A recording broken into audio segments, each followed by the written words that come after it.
Have you ever noticed someone suddenly change when they realize they no longer have the upper hand? The calm, confident demeanor disappears, replaced by a kind of internal chaos you can almost sense, even if it's invisible.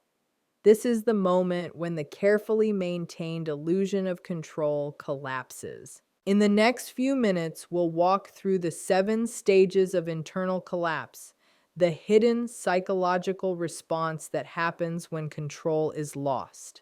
Understanding this can give you clarity and help you recognize these patterns in real life. If you're finding this insightful and want to see how these stages unfold in real life patterns, make sure to subscribe and turn on notifications.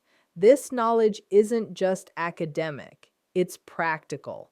Recognizing these behaviors early can protect you, help you maintain your boundaries, and give you a clearer view of the psychological dynamics at play. When someone's sense of self is built on external validation, their whole identity depends on the reactions of others. They need admiration, compliance, or attention to feel secure.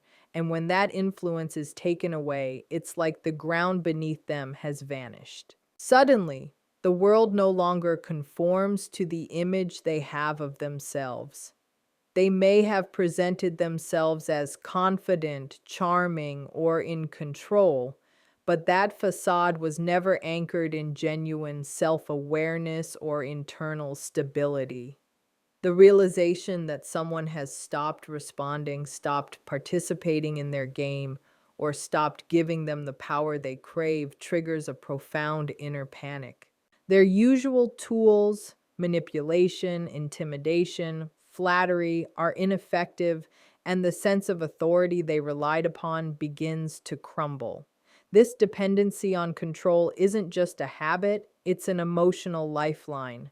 Every interaction was a way to maintain a steady sense of self, and now that steadiness is gone, they may experience physical sensations of anxiety, like tension, racing thoughts, or restlessness, because the mind perceives a threat to its very identity. It's not merely frustration, it's a deep, almost existential destabilization. They are forced to confront the fact that without external reinforcement, their self-image feels hollow, incomplete, or even non-existent. In this state, thinking becomes fragmented, and behavior often swings between desperate attempts to regain influence and periods of stunned inaction. Their internal narrative, which used to frame them as powerful or indispensable, clashes violently with the reality of their loss of control. This conflict between who they want to be and the reality of their impotence creates the first crack in their internal world, setting the stage for the stages of denial, rage, and anxiety that follow as the collapse begins to unfold. It is this fragile dependency on control that underpins every subsequent reaction and exposes the vulnerability that has always existed beneath the surface. The moment someone realizes they no longer have influence over a situation or person, a predictable psychological process begins. This isn't random chaos. It follows a pattern because the mind, even in its fragility, seeks to protect itself. The first response is often denial, an almost reflexive refusal to accept reality. They may act as if nothing has changed, repeating old behaviors, testing boundaries, or attempting to recreate the dynamic that once existed. Their internal world is built around control, and acknowledging the loss of that control is deeply threatening. Because their sense of self is so intertwined with how others respond to them, losing that feedback destabilizes their entire identity. In practical terms, this can manifest as confusion, irritability, or a kind of anxious overcompensation. Their mind starts searching for explanations. Did something go wrong? Did someone else interfere? Did they miscalculate? This mental loop is an attempt to restore equilibrium, even if the methods are misguided or manipulative. Denial often gives way to subtle strategies to regain influence, flattery, guilt, or indirect pressure, but underneath, the psyche is already beginning to fracture. The predictability lies in this sequence. First comes disbelief, then escalating attempts to regain control, and finally, a forced confrontation with the reality they cannot immediately fix. It's like watching a well practiced performance suddenly falter. The rehearsed behaviors no longer achieve their purpose, and the internal mechanisms that once seemed automatic now strain under the pressure of inconsistency. This stage is crucial because it sets the tone for everything that follows. Their emotional system is now in a heightened state of alert, constantly monitoring responses, looking for opportunities, and reacting to perceived threats. Understanding this stage is essential because it reveals that what appears as chaos or manipulation is actually a structured, predictable response rooted in fear, dependency, and the sudden absence of control. When the initial shock of losing control begins to wear off, the next stage often manifests as rage. This isn't always explosive or outwardly dramatic. Sometimes it's simmering, quiet, and insidious, but it is always intense internally. The anger arises from a deep sense of injustice. How dare someone refuse to comply? How dare the world no longer validate the carefully constructed self? Every expectation that was once met with obedience or admiration now meets resistance or indifference, and that discrepancy between expectation and reality triggers an emotional storm. This rage is both defensive and reactive. It defends a fragile ego that has been built on constant reinforcement from others, and it reacts to the perceived threat of loss, humiliation, or exposure. Internally, the mind starts cycling through thoughts of blame, resentment, and entitlement, creating a loop that amplifies agitation. This stage often comes with attempts to regain influence, but these efforts are more about reasserting dominance than about problem solving or negotiation. The frustration can spill over in subtle ways, such as passive aggressive behaviors, sarcasm, or indirect manipulations, or in more overt forms, such as confrontations, outbursts, or threats. The intensity of the rage is proportional to the depth of their dependency on control. The more their identity was tied to external validation, the more volatile this stage becomes. This is a critical point in the collapse process because it signals that the internal structure, once maintained through compliance and admiration, is beginning to break down.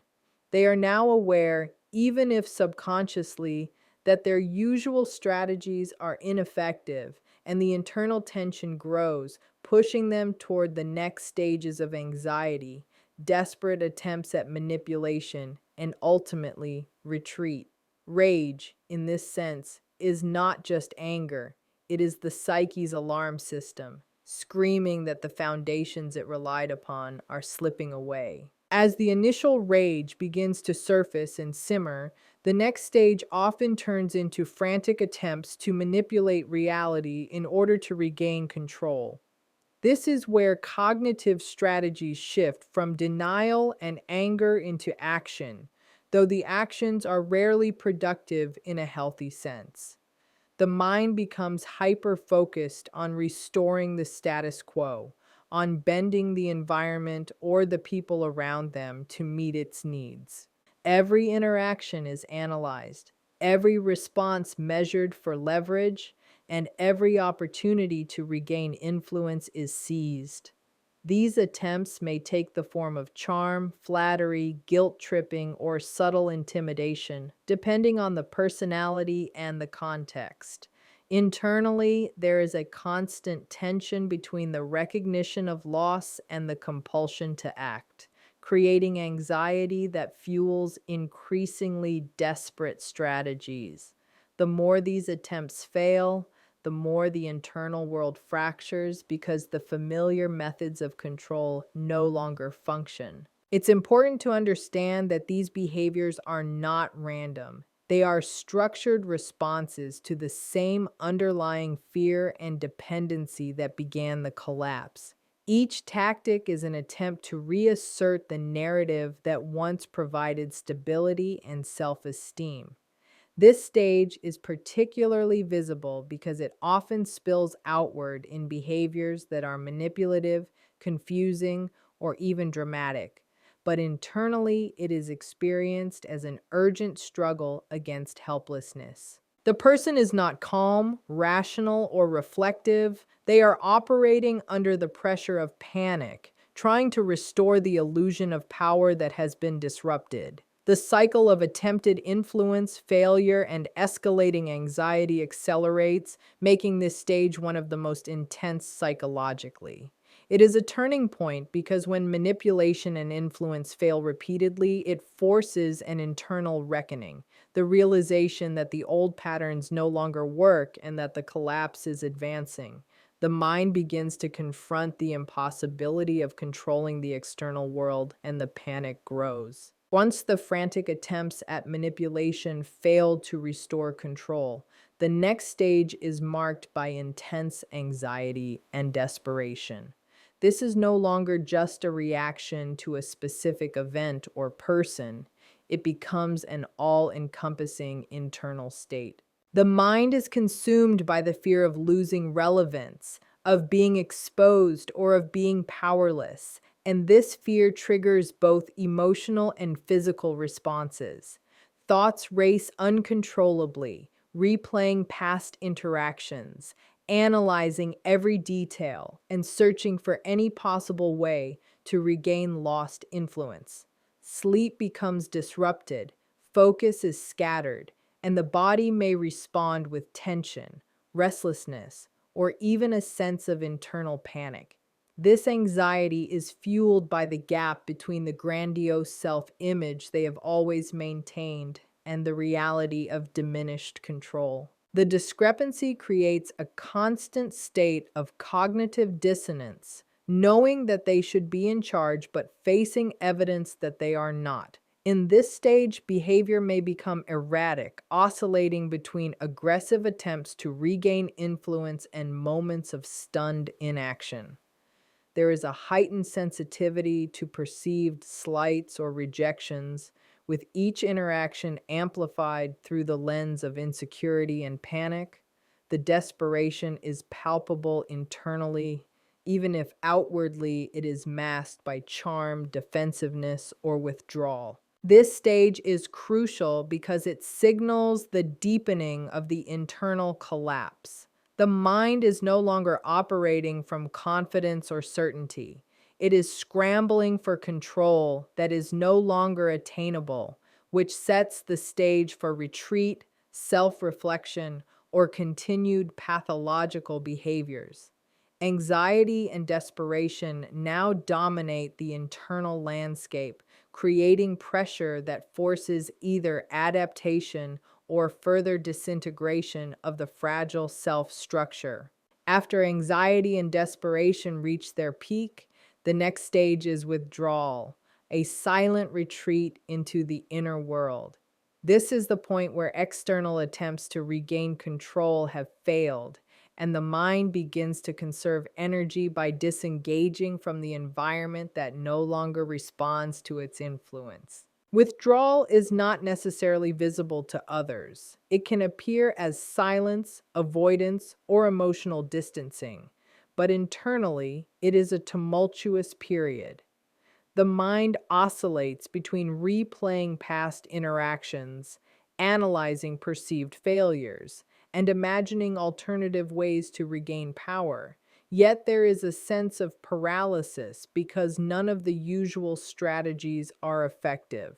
This stage is marked by confusion, disorientation, and sometimes self-pity, as the individual comes face to face with the gap between the identity they projected and the reality of their diminished influence. Withdrawal also serves a protective function. It temporarily shields the fragile ego from further external feedback that might deepen the internal chaos. At the same time, it allows for a private reckoning, though rarely with true self-awareness.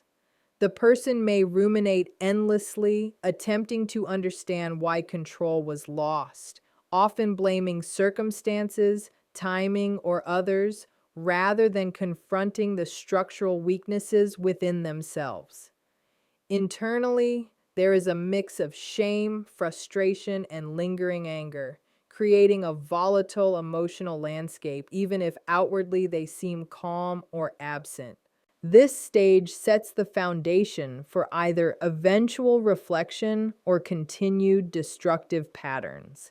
It is a quiet yet pivotal moment in the collapse because the energy that once fueled manipulation and rage is now redirected inward, highlighting the stark reality that the old ways of asserting identity are no longer functional.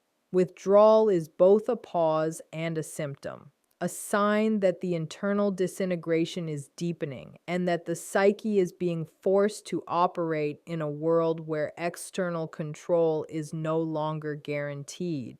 The final stage of internal collapse is the confrontation with reality, the point where the mind is forced to reckon with its own limitations.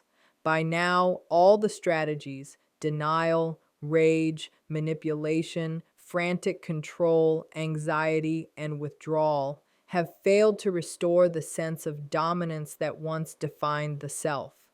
This is often the most psychologically destabilizing stage because it exposes the truth that the identity was never fully grounded in reality. Internally, there may be fleeting moments of insight where the individual perceives that reliance on external validation was the foundation of their instability. In many cases, this realization is uncomfortable, triggering feelings of emptiness, shame, or self-doubt, because it clashes with the long-held narrative of superiority and control. Some may attempt to rebuild by seeking new sources of influence or control, doubling down on behaviors that temporarily mask the internal void. Others may retreat further, numbing themselves to the discomfort or avoiding situations that challenge their fragile self-image. The mind oscillates between a desperate wish to regain what was lost and the dawning awareness that such attempts are ultimately futile. Physiologically, this stage can be accompanied by exhaustion, tension, and even depressive symptoms, as the constant internal struggle has drained both emotional and cognitive energy.